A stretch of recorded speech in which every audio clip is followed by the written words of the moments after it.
Hi CJ, my name is Frank. How are you doing, man? Good. How about you, man? Good.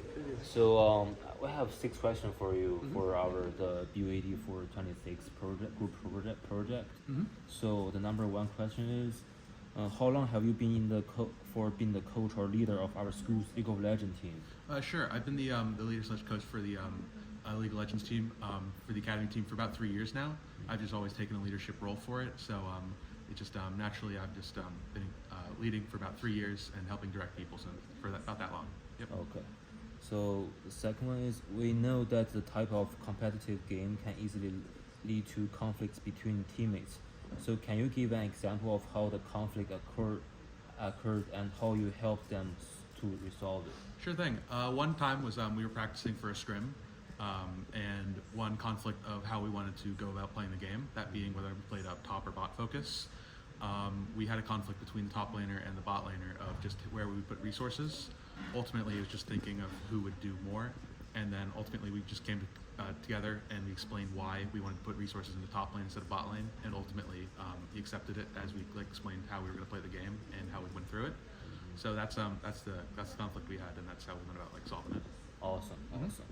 So, and also, what happens when team decision differ during practice or game? How do you solve that? For practice, we try to practice see both both outcomes could go. So if there's a conflict, we try both of them and see what happens. During a game, we just commit to whatever is said first and committing all the way to it. We don't want to half commit to anything. So as long as everyone has each other's back and we're willing to commit all the way to one thing, even if it ends up wrong, we'll learn more from it. But we just need to be all on the same page. Awesome. And what do you do to encourage or reward your team when they win or lose a game?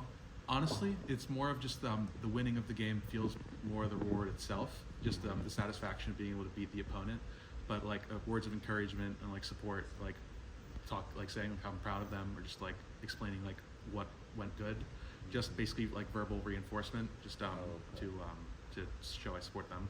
Got you. So do you think you are a good leader? Do you have any good advice for leading an esports team? I'm not sure if I'm a good leader, but I'm at the very least feel like I have a lot of experience with it. There's communication things that I can do better, but I think the biggest thing to just know is just be honest with your teammates and those above and below you, just of what's going on, and just honestly open communication is the biggest thing. Tell them what's going on, why you think that way, encourage each other to talk to each other, and hopefully be friends even also. But yeah, I think I'm at least a good enough one for now. You definitely are, man. And also, do you think you are a transactional leader or a transformational leader? What kind of leader do you think you are? I feel like I'm more of a transactional leader. Basically, just explaining that this is what we need to do to win.